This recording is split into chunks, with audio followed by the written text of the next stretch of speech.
Hello everyone. I'm very happy to have you back on my channel.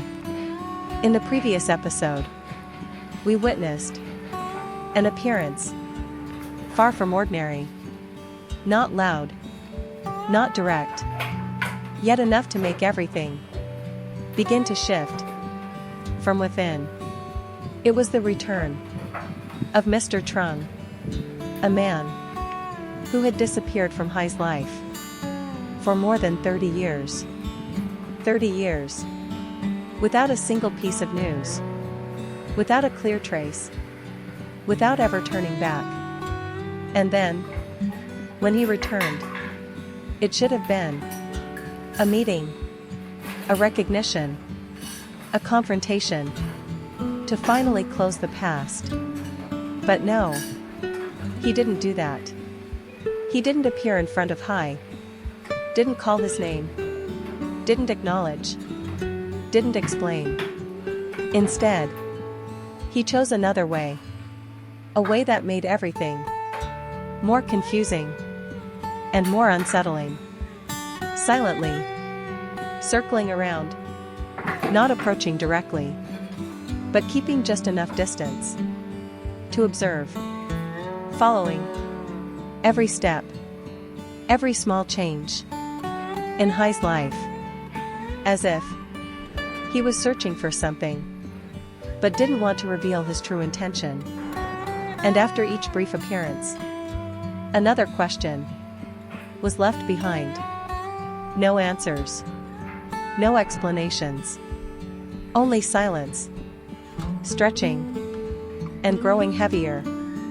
In the days that followed, everything around Hai began to change in ways that were hard to notice at a glance. Life on the outside still went on as usual. The same work, the same meetings, the same everyday conversations. Nothing seemed too different. But only Hai could truly feel that the peace he once had was slowly fading. Not because something obvious happened, but because of a feeling that something was always happening behind the scenes. Something beyond his control. Invisible, yet clearly present. Hai's eyes were no longer the same. No longer the familiar calm, but now carried caution. Every small sound, every unusual movement caught his attention. Not because he wanted it, but because he had no other choice. The questions about Mr. Trung's return did not decrease. Instead, day by day, they grew more complicated. And then, one evening, when everything seemed to have settled, something else happened. Hai's phone suddenly rang. The sound echoed in the quiet space, making him pause for a few seconds. The screen lit up, but showed no information. No name, no number, no sign of who the caller was. Just an anonymous call. Hai looked at the screen. For a brief moment, hesitation appeared. But then, he still answered. Not out of curiosity, but because he knew some things, even if unwanted, must still be faced. On the other end, there was no sound at first. Just a pause. Short, but enough to make the atmosphere heavy. Then, a voice spoke. Low, slow, and completely emotionless. You don't have much time left. The sentence, not long, not complex, yet it made Hai freeze. Not because he didn't understand, but because he understood too well that those words were not simple. Who are you? Hai's voice remained calm, but inside, A storm of thoughts was forming all at once. The other end went silent again. No immediate reply. No rush. As if the person was choosing their words carefully. A few seconds passed. Slow enough for him to hear his own breathing. Then finally, the voice spoke again. Just one sentence. The one you're trying to find out about is not the only one. No further explanation. No clarification. Just a sentence left unfinished, yet opening a completely different line of thought. Before Hai could say anything else, the call ended decisively, without hesitation, leaving no chance for any questions. The phone screen went dark. No more light. No more sound. But what had just happened remained clear and impossible to ignore. Hai stood still for a few seconds, not moving, not speaking, just staring into the empty space ahead, as if trying to connect what he had just heard with everything that had happened before. But the more he thought, the more tangled everything became. If Mr. Trung's return was already unusual, then that sentence made everything far more complicated. Not the only one. Those words were not just a warning, but felt like a sign that behind all this, there were more things yet to be revealed. And perhaps what Hai was seeing was only a very small part of the whole truth. No explanation. No clear direction. Only one thing gradually becoming clear. Everything was no longer simple as it once was. At the same time, in another place, not directly connected, yet tightly tied to everything that was happening, Tusan stood still in front of her house, not speaking, not moving, just standing there, as if listening to something that could not be seen, yet was clearly present. That feeling was not new, not just a passing moment, but something that had repeated many times, silently, patiently, and with intention. Not loud, not rushed, but enough to make one unable to ignore it. Tusan slowly turned, her eyes looking behind, toward the place where she had just felt someone watching her. But there was no one, not a single figure, no movement, no clear sign to prove that feeling.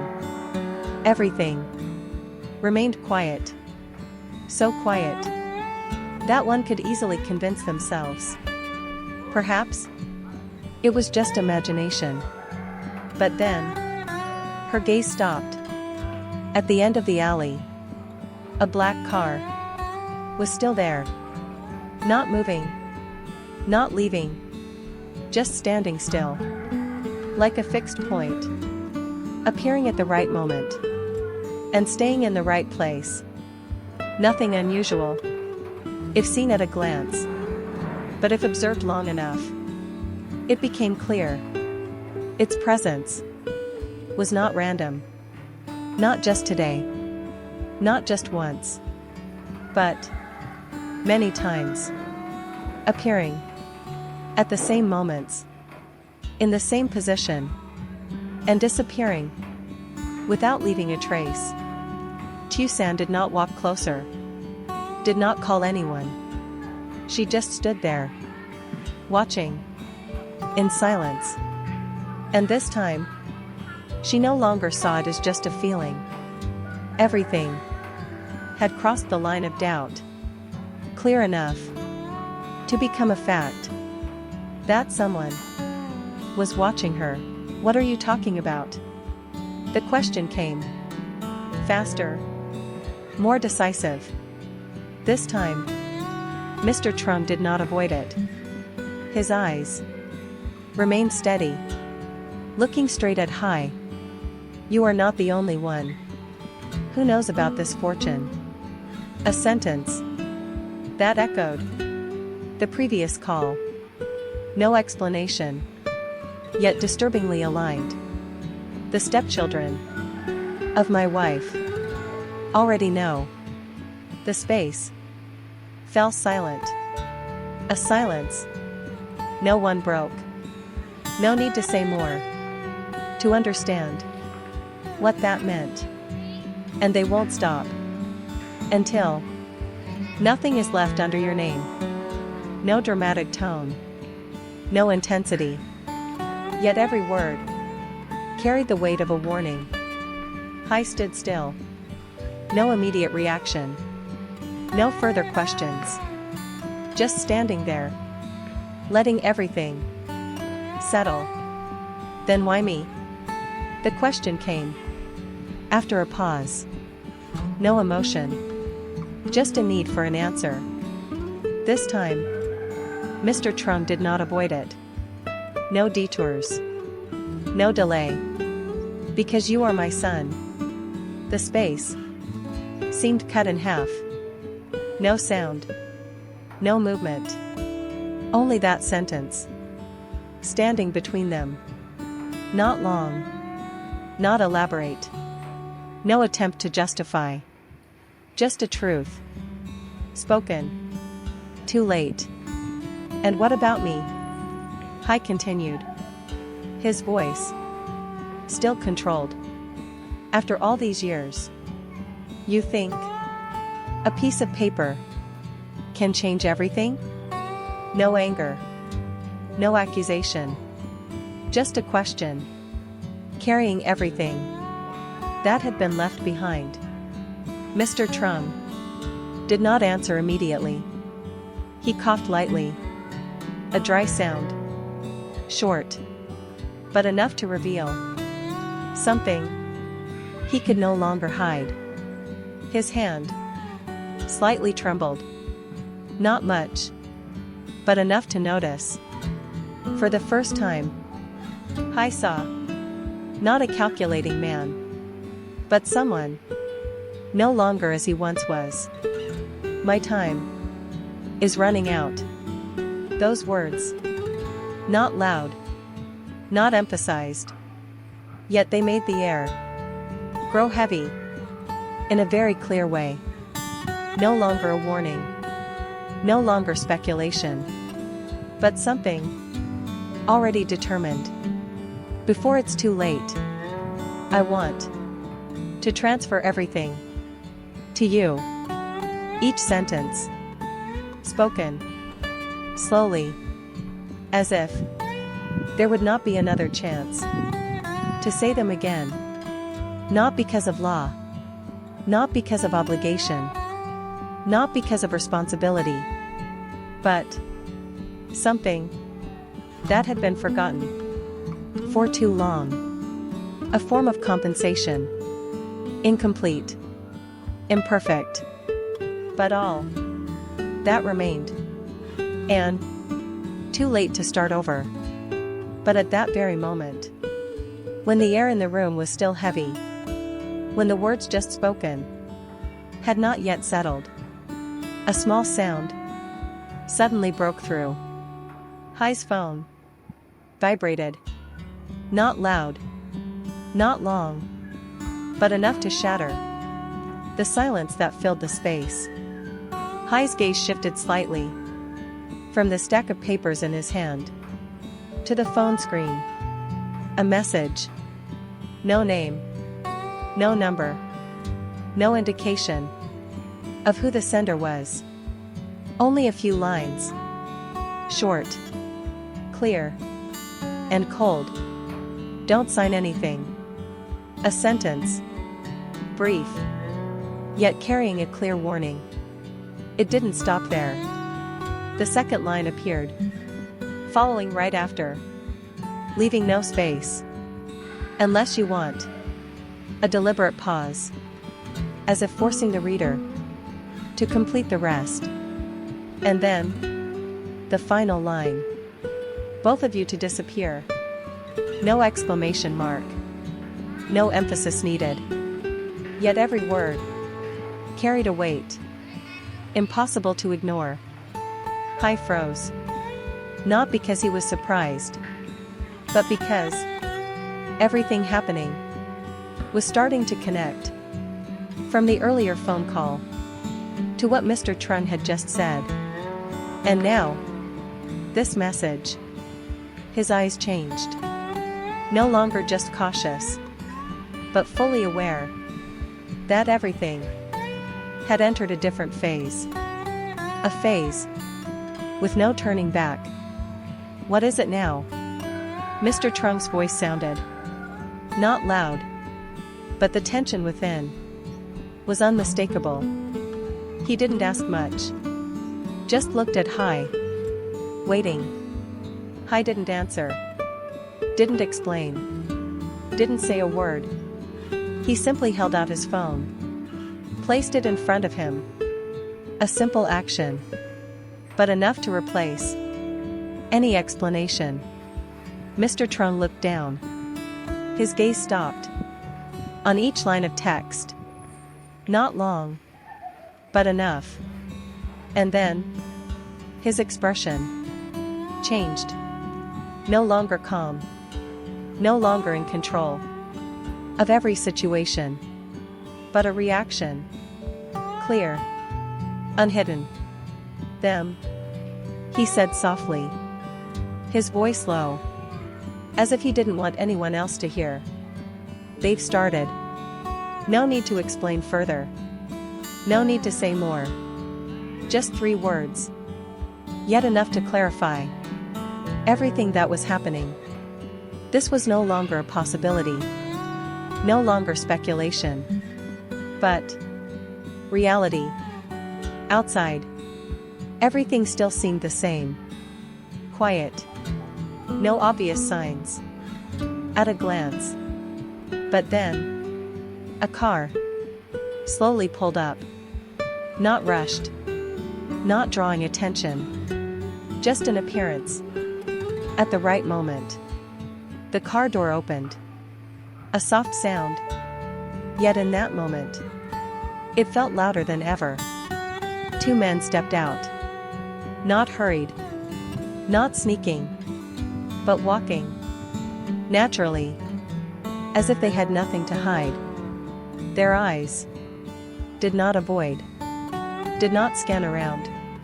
Did not search. But looked straight toward the room where Hoai and Mr. Trung were. No words needed to understand who they came for and why. Inside, the room remained the same. No one moved. No one spoke. Only Hoai, still standing there. The documents, still in his hands. The words, still clear. Like a reminder that everything was no longer simple. A choice was right in front of him. Not theory. Not assumption. But reality. Clear. Unavoidable. To sign. A single action. Just a nod. A stroke of a pen. But what followed would be a chain of things beyond control. To step into a vortex of conflict, where every decision carried danger, where the people behind it had already begun to act, and would not stop, because of hesitation, or refusal, to turn away from everything, as if nothing had happened, to refuse, to not accept, to not be involved. But would everything truly end?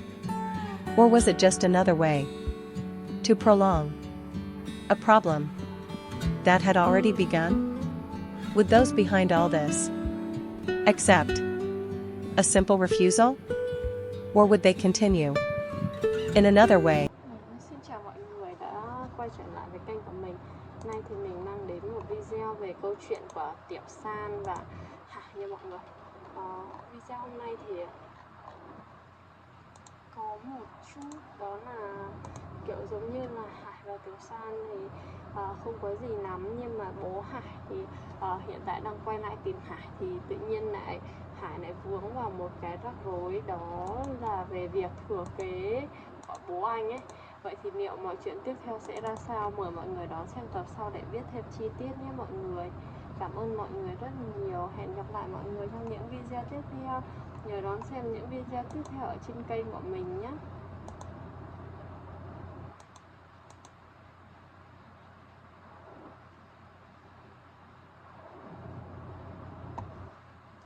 Tạm biệt mọi người. Hẹn gặp lại mọi người trong những video sau. Rất mong được gặp lại mọi người.